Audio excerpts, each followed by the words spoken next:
What's up guys, Wolf here. Welcome to another Division 2 build video. In today's video, I'm going to showcase to you guys one of, if not the best damage builds in the game for Season 11. We can hit per shot to the body over 19 million damage. In legendary missions, heroic, whatever kind of PvE content, you will absolutely destroy it with ease. We can also one-shot the legendary golden robot dogs, which is insane. I mean, it's not just, you need human NPCs because of the headshots we're going to be getting from the setup. Any kind of electronic enemy, any boss, you can potentially one-shot them with the right buffs. It is really fun to use and one of the strongest talents in the game. It could be nerfed soon, so make sure you enjoy it before that happens. So I'm going to showcase the specialization, go through the build in full detail, then you guys can enjoy some gameplay.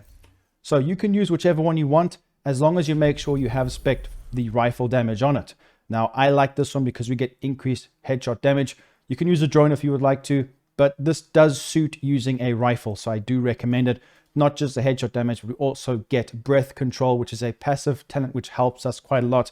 And the armor kit suits us because this is going to be an all red build. Now, the reason why is because with this talent, if you guys didn't know, let me showcase how it works.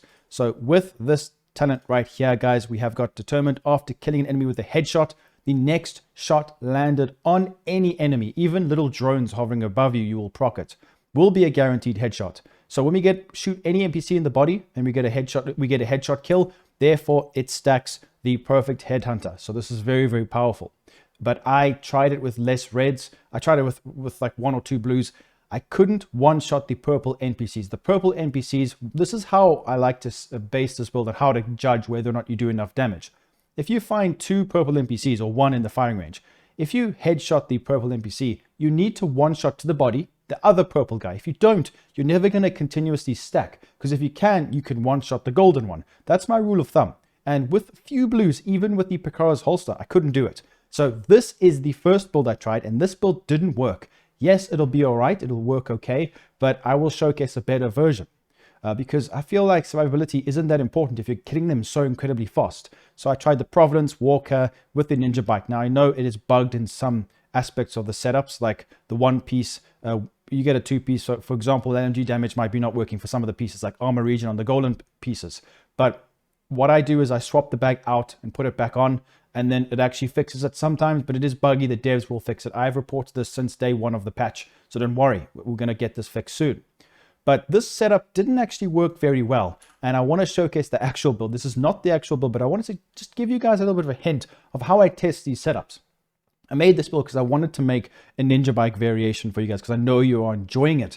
It just did not work. So I decided to rework it a bit, and I found, honestly, a much better setup, which is this. 2 Walker, obviously the Chain Killer chest piece with perfect Headhunter. We have got a Providence. Now this is named the Gift with perfect Vigilance. And then some Contractors, Fox's Prey, which is good. I know it can be situational, but for this build, I do enjoy it because the NPCs do kind of run around all the time, and you get them not when they're in cover, when they exit cover.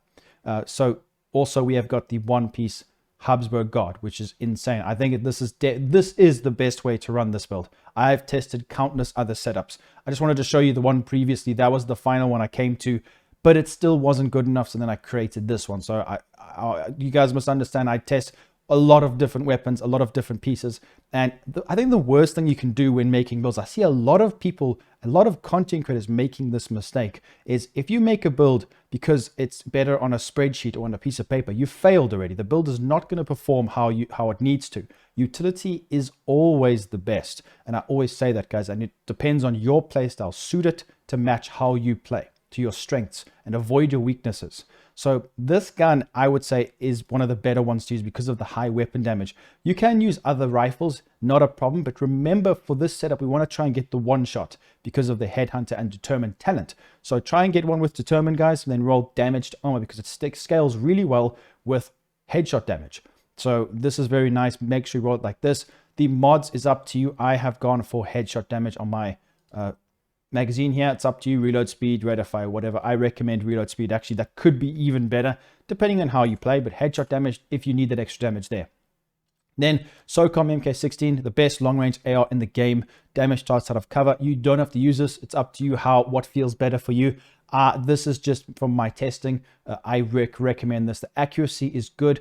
On paper, like I said before, this is not the best AR in the game, but for long ranges, it is because you can hit more shots because of the accuracy. So to most players, you will end up doing more damage, even though the damage numbers are less on a spreadsheet. So this is very, very good. Make sure to give this a try. I have gone for Ranger. I think Ranger works well because I'm definitely going to be fighting NPCs from long range. This build is actually perfect for solo legendary as well. In a team, it won't be as effective, but it's very good playing solo in any kind of PvE content. So the pistol, busy little bee, I didn't put it in the gameplay, I don't think. I try not to use it, even though it's really strong. Now, if you do struggle for those one shots, you can use this. That will help you. So if you wanted to go for 1 or 2 more blues, guys, to have higher skill tier with your shield, you can do that. But just try and, headshot a purple NPC in the firing range, and then you need to body shot the next purple NPC. That's how you know the build does enough damage from what I've tested. So there are diminishing returns on this talent. Just be careful of that, but it's the stacking that's the problem. So just test it in the range for yourself, and I'm sure you guys can judge it on how you want it and make it how you want it. So this is quite simple. Now, this determined talent, it's not perfect. So it's not the perfect one. So we're not going to crit. So we need to put a headshot damage. Crit chance is nice to go with it because we have got a certain amount of crit damage, even just from the watch alone.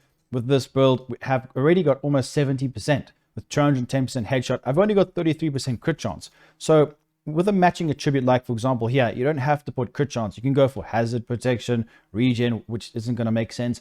But anything really, it doesn't matter, whatever you think might help you. You can even put repair skills, use technician specialization, and have the artificer hive to heal your shield. And then it would be quite strong. Maybe just put 1 or 2 more blues. So that would be pretty good. But I do recommend going for crit chance if you want to go all out damage. So the mask, crit chance, as you can see, modification. I could put headshot damage, but like I said, I wanted to just try and crit a bit more often. It doesn't really matter because the damage, it doesn't seem like that much of an increase, but a few 100,000 can be the difference from one-shotting or not one-shotting. So it's up to you. So headshot damage, crit chance modification. The 2-piece Walker Harris, weapon damage and damage to armor. Like I said, if you see, we don't have the ninja bike, so don't worry about the bugging. So we have got the 2-piece, so weapon damage to armor. Crit chance, headshot damage with the headshot damage modification. Perfect headhunter. Need to make sure your headshot damage is at least 150%. We get huge amounts of damage from this. So you hit the headshot with the gun. The next shot will be a body shot. The gun does bug with the talent, so swap it in and out or out and in. Like take the gun off and put it back on your character. Then it will fix it, and then you can shoot the next guy in the body and proc headhunter even on any kind of robotic enemy as well, which is quite nice. Habsburg Guard, one of the best pieces in the game now because we've got 15% headshot damage. Headshot and then crit chance would be ideal, so I need to try farm another one. That's why we haven't got Picaros, because this is just going to be better, especially because we don't want to go for any blues because I want to make sure I get those one taps. Then you can use a normal Providence or whatever piece alternatively. You can swap them around. This doesn't make too much of a difference. It just helps me get it back 1 second quicker. Headshot damage, crit chance with the headshot damage modification. Vigilance, very, very nice. Then damage to armor, headshot damage. Contractors, Fox's Prey, headshot damage. You can change these out, not a problem. If you want to go for more crit chance, or it's really up to you guys. But remember, the Fox's Prey, I think the reason why I've actually chosen them this time is because of the rifle damage. So it makes a bit more sense to actually utilize this, considering, even though we've got some situational damage from damage starts out of cover.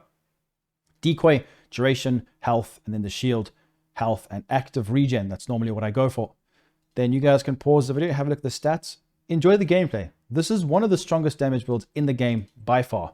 I am absolutely loving the setup. I will be streaming after this video goes live, so make sure you guys stop by. Hopefully you have a good rest of your day. Leave a like, subscribe, and I'll see you very soon in the next video. Peace out, guys.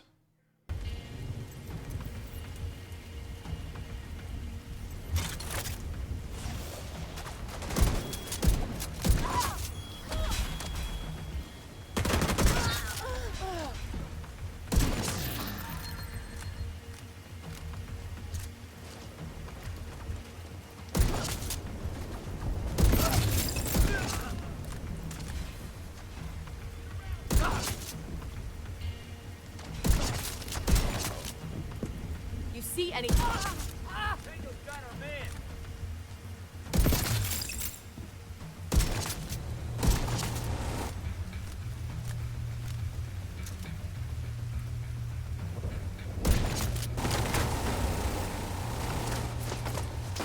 On the ball.